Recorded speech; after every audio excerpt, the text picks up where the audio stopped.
Today, I'm going to read you a scary story about my subscriber. Something is wrong with him.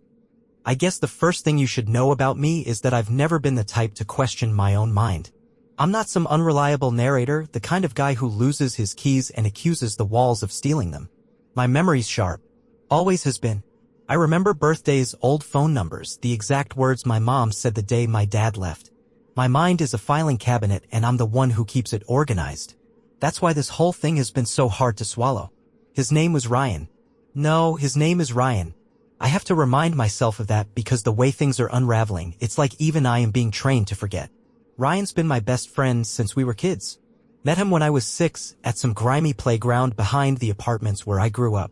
He was the only kid who didn't laugh when I fell off the monkey bars and cracked my lip. Instead, he helped me up, handed me his sleeve to wipe the blood, and from that point on, we were inseparable. We went through it all together, the scraped knees, the after-school detention, first beers in the woods, awkward prom nights, funerals for pets we buried in our backyards. The kind of bond you only get when you've seen each other at your absolute worst and never once thought about walking away. So you can imagine how I felt a week ago when I found that photo. I was digging through my old shoeboxes, the ones crammed with photos, ticket stubs, random scraps of paper that felt important at the time. I wasn't looking for anything in particular, just riding a wave of nostalgia. And then I saw it. It was a picture of my 12th birthday party. A bunch of us in the backyard, cheap paper hats, a crooked happy birthday banner barely hanging on the fence. I remembered that day. I remembered Ryan being there. I remembered him pushing my face into the cake. But in the photo, he wasn't there. There was a gap, a space between me and my cousin Evan where Ryan should have been standing. I could see the edge of my arm slung over nothing, like I was trying to pull someone into the frame who didn't exist. I laughed it off at first. Maybe it was one of those things where memory plays tricks where you merge a few different birthdays in your head. But something about it nagged at me. That space. The way my arm hung there, just a little too awkwardly like the photo itself was uncomfortable. I flipped through more. Camping trips, school dances, even our 8th grade graduation. Everywhere Ryan should have been, there was nothing. Sometimes it was just empty space. Other times, the whole composition of the picture seemed wrong, like the scene had shifted to fill the hole, leaving behind a faint, distorted trace where he should have been. I didn't freak out. Not yet. People lose pictures. Maybe I just imagined we took them together. That's what I told myself, anyway. But then I asked my mom. I found her in the kitchen, drying dishes, humming some half-forgotten tune from her youth. I held up the birthday photo and asked if she remembered who had been there that day. She squinted at it, the way people do when they're trying to pull a memory up from the depths. Oh, just family, she said. Your cousins. That neighbor kid, what was his name? The one with the overbite. Ryan, I said, heart lifting slightly. She frowned. Who's Ryan? I thought she was joking. She wasn't. That was the first crack in the dam. I stood there in the kitchen, photo still in my hand, feeling like I'd missed a step going down the stairs. You know Ryan, I said, trying to keep my voice light like this was all just a weird brain fart. Ryan Sanders. Lived in the complex next to ours. We were always together. You called us Double Trouble. Remember? My mom's brow stayed pinched, a flicker of polite confusion crossing her face before she shook her head. Honey, I don't remember any Ryan Sanders. She said it so casually like she was telling me we were out of milk or that the neighbor's cat had been in the yard again. Not like she just erased one of the most important people in my life with a single sentence. I tried again. Mom. He was at sleepovers all the time. You used to yell at us for staying up too late, remember? He came to the lake house with us in the summers. She gave me a smile, the kind you give a kid when they're trying to convince you of something impossible. Sweetie, you didn't have a lot of friends growing up. You were kind of a loner. I think you're mixing things up. Loner. That word stuck to me, cold and wet, and I felt my stomach twist. I didn't argue anymore. What was the point? She believed what she believed. But I didn't. When she left the kitchen, I stood there for a while, staring at the photo again, at that empty space beside me. It didn't make sense. Ryan wasn't some imaginary friend. I could still hear his voice in my head, the way he snorted when he laughed too hard, the time he cracked his tooth trying to open a bottle with his mouth. That wasn't my imagination. It couldn't be. I spent the rest of the night tearing through the shoeboxes. Yearbooks, Polaroids, old journals, anything I could find. And here's the thing, I found plenty of photos of me. Me at the fair. Me at Halloween. Me sitting at the arcade with my hands full of greasy pizza. But Ryan wasn't in any of them. Not even the ones I knew for a fact he had to be in. I found my 8th grade yearbook and flipped to our class photo. Row after row of awkward kids, braces, and bad haircuts. I ran my finger down the line where Ryan had stood right next to me because we always stood together, but there was just a girl I barely remembered, her braces flashing in the camera flash. I felt lightheaded, like the floor was tilting under me. I texted Evan, my cousin. We hadn't talked much lately, but I didn't have anyone else to ask. Hey, weird question, do you remember Ryan? My best friend growing up? He read it almost immediately. The little dots danced for a second and then, who's Ryan? That was when I knew something was really wrong. I didn't sleep that night. I lay in bed with my phone clutched in my hand, reading that reply from Evan over and over like the words might rearrange themselves if I stared long enough. Who's Ryan? It didn't make sense. Evan knew him. I was sure of it. Ryan was at every family barbecue, every summer trip, every birthday party. They weren't close or anything, but they joked around. Played video games together when Ryan stayed over. I could see them sitting on my bedroom floor, controllers in hand, cursing each other out over some ancient version of Mortal Kombat. That wasn't just in my head. It couldn't be. I spent the next hour spiraling through my phone's gallery, but it was all the same. Pictures where Ryan should have been, but wasn't. Photos with weird, empty gaps, or worse, pictures I knew were taken with him that didn't exist at all anymore. I even found one where I knew Ryan had taken the picture himself. It was me sitting on my old BMX giving the camera the finger. The angle was all wrong, too low, tilted, like someone was kneeling down to snap it. Ryan was always messing around with angles like that. Except now, when I stared at it, I couldn't convince myself anyone was behind the lens at all. It was like reality had tidied up after itself, covering every trace of him with just enough carelessness to make me question my own mind. By 3 a.m. I was pacing my living room, chewing the inside of my cheek until I tasted blood. There had to be some kind of explanation. Some rational, scientific, non-terrifying explanation. Right? Memory issues. Stress. Hell, maybe even some kind of trauma response I'd buried so deep it was only now clawing its way out. I could work with that. I could handle being broken. It was better than the alternative. The alternative being, what if something took him? What if something reached into my life and plucked him out like he was never there at all? And if that was true, if someone or something could do that, what the hell did that mean for me? I sat down at my desk, opened my laptop, and started searching. Memory gaps, false memories, shared delusions. I dove headfirst into a rabbit hole of psychological studies, conspiracy theories, even some fringe message boards where people whispered about soft deletions and reality bleed. Most of it was bullshit. Crazy people screaming into the void. But one post stuck with me. It was buried deep in a thread about erased people, a rambling post from someone who claimed they'd lost their brother the same way. Photos disappearing. Family forgetting. Even his room gradually emptied out until it was like he'd never existed at all. The last line in the post hit me like a punch to the gut. They don't just erase the person. They erase the proof you ever needed them. I shut my laptop so hard the screen flickered. Because deep down I knew it wasn't just about Ryan. I needed him. And now for some reason the world was trying to convince me I never did. By the time the sun came up I had gone from unsettled to obsessed. I called in sick to work, not that anyone really noticed. My boss mumbled something vaguely annoyed before hanging up, and just like that, the day was mine. Mine to dig. Mine to pry open every corner of my past until I found something, anything, that proved Ryan was real. It felt impossible. Like trying to remember a dream after someone's already shaken you awake. The more I focused, the slipperier the details got. But I had fragments. Sharp, vivid pieces that hadn't been smoothed out yet. The scar on my right knee from when Ryan dared me to jump from the roof of his dad's shed. The Bon Jovi CD we bought together at a thrift store, even though neither of us really liked Bon Jovi, just because we wanted something to destroy with firecrackers. The time he cried on my shoulder the night his parents split up, his skinny frame shaking like a leaf in the wind. Those moments were real. They had to be. I decided to start with the basics, something no half-assed reality glitch could scrub completely. Official records. School rosters. Class photos. Anything tied to institutions, bureaucracy, places that weren't sentimental enough to care if a memory existed or not. I dug out my old school yearbooks, this time going page by page. I wasn't just looking for Ryan now. I was looking for any proof that the world still remembered him. Nothing. Class photos? No Ryan. Sports teams? No Ryan. Even the goddamn detention lists, where I was sure we'd been written up together at least a dozen times, his name wasn't there. I flipped to the back, to the signatures and messages we'd all scrawled in each other's books. There was one from Evan.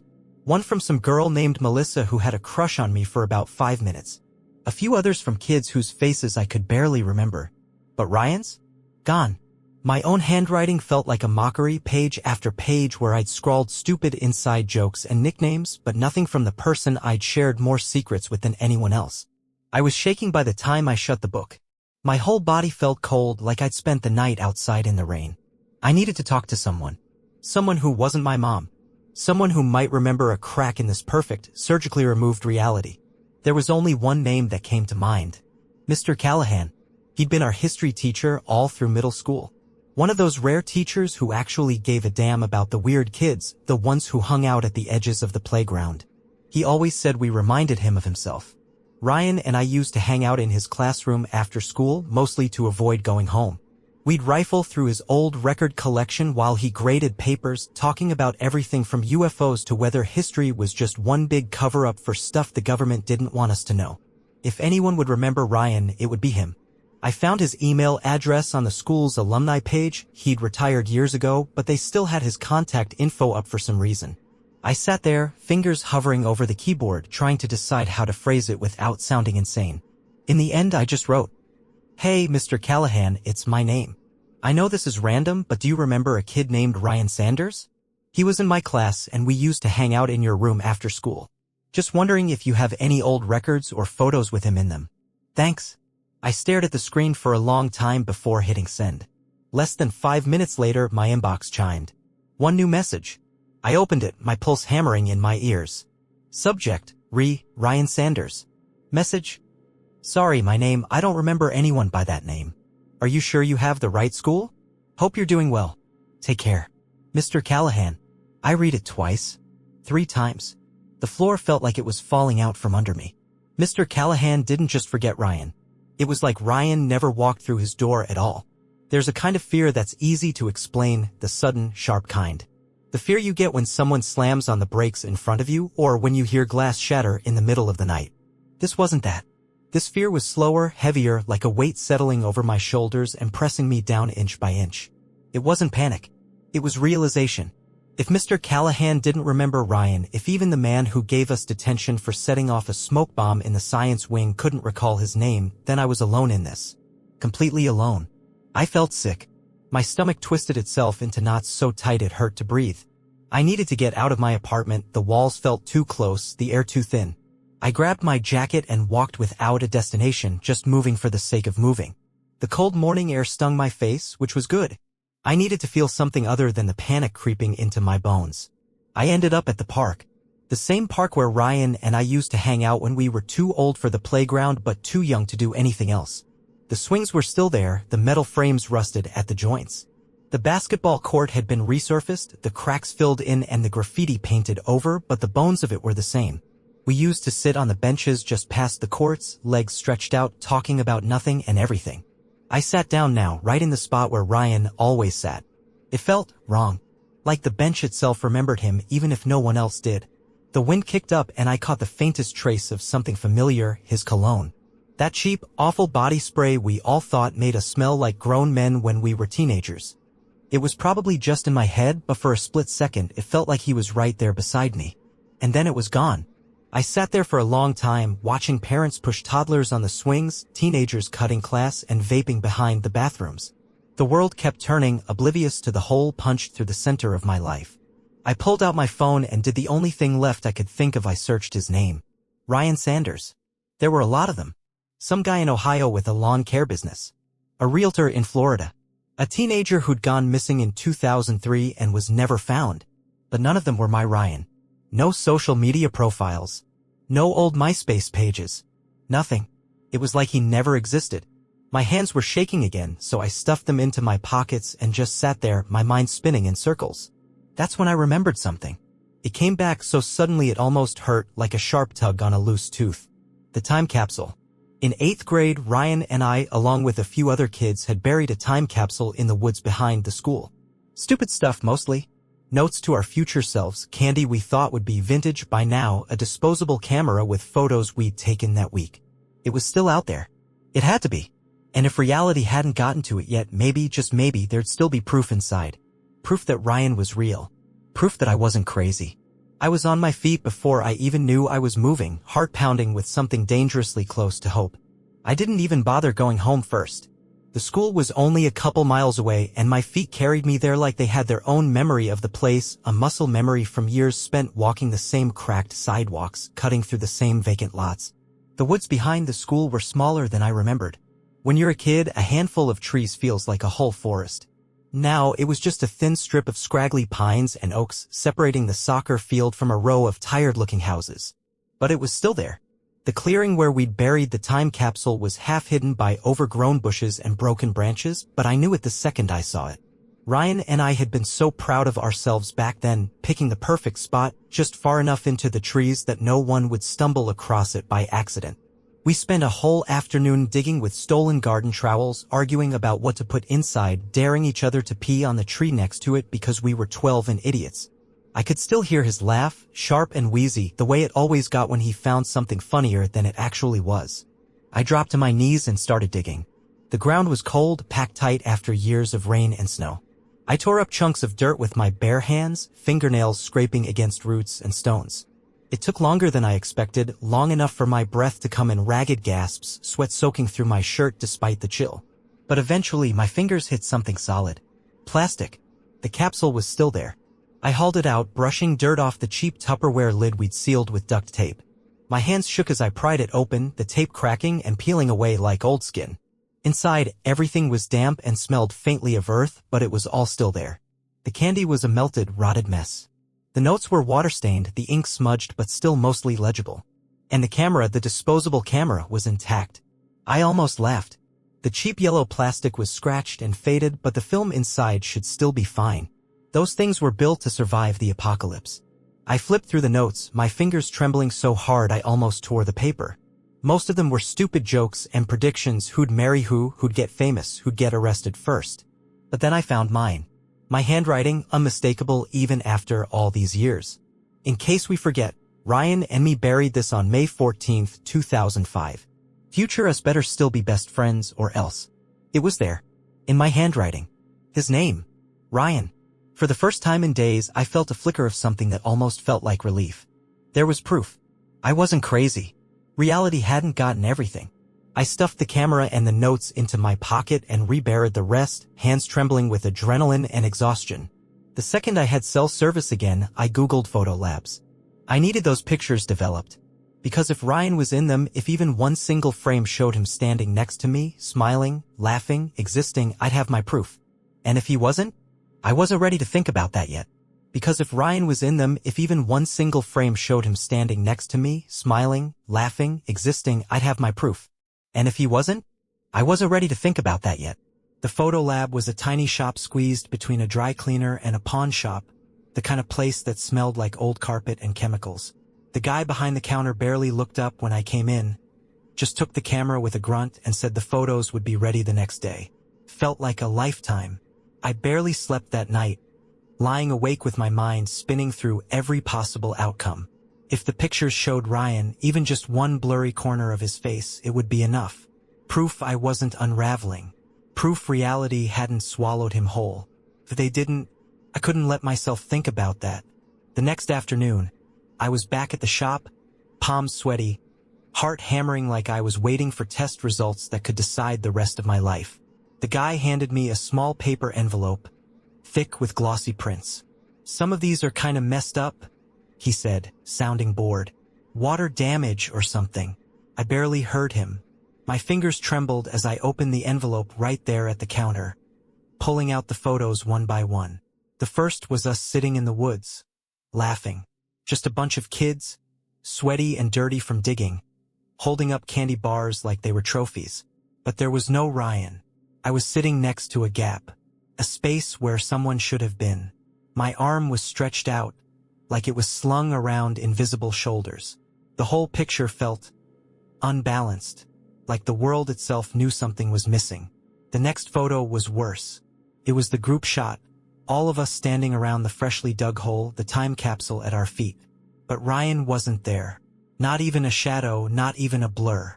The kids who'd been standing near him were slightly shifted, like the world had quietly rearranged itself to cover the absence. Photo after photo, memory after memory, They were all the same. Ryan was gone. Not just gone, erased. But then, at the very back of the stack, there was one last picture. It wasn't like the others.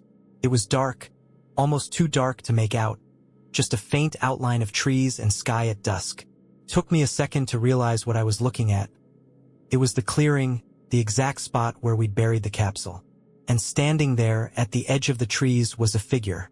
Too blurry to make out a face. But something about the shape. The way he stood, shoulders hunched slightly forward, hands jammed into his hoodie pockets. It was him. Ryan. My heart nearly stopped. I stared at the picture, drinking in every pixel, terrified to blink in case he disappeared. But he didn't. He was there. Proof. The longer I looked, the more wrong it felt. Ryan wasn't looking at the camera.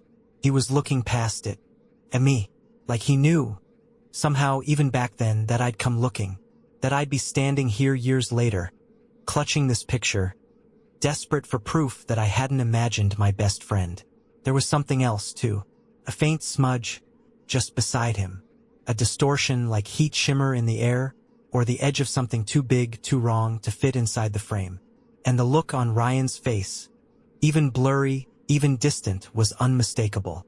He was afraid. I stumbled out of the shop, my head spinning, the photos clutched tight in my hand. My proof, my only proof, and all it did was make me feel worse. Because if Ryan was real, if he had existed, then something had taken him away. Something had reached into my life and plucked him out, carefully rearranging the world to cover the hole, leaving only these tiny, stubborn fractures behind. Places where memory and reality couldn't quite agree. And the worst part? It wasn't done. Because when I got home, there was something waiting for me. Taped to my front door was a photograph. Not one from the time capsule. Not one I'd ever seen before. It was me, standing in my living room holding the photos from the lab, staring at them with my back to the camera. Someone had taken a picture of me through my own window. My stomach dropped, the kind of cold, hollow feeling that leaves you breathless. I yanked the photo down, my hands shaking so hard I almost dropped it. There was a message written across the bottom, in handwriting that was jagged, desperate. Stop looking. No name, no signature. But I didn't need one. I knew, deep in my bones, it was Ryan. Wherever he was, whatever had happened to him, he was still there. Somehow. Still watching. Still trying to protect me. But from what, I didn't know. All I knew was that something had taken him. Something big enough, powerful enough to rewrite reality itself. And if I kept digging, if I kept remembering, I knew it wouldn't stop with him. It would come for me too. So I burned the photos. Every last one. I erased his name from my notes. I forced myself to stop saying it out loud. I tried to let him fade, to let the world close over the wound, like skin healing around a splinter. But I never forgot. And sometimes when I walk past a window at night, I swear I see him, standing just outside the glass, mouth open like he's screaming something I'll never hear, and right beside him, that shimmer, waiting.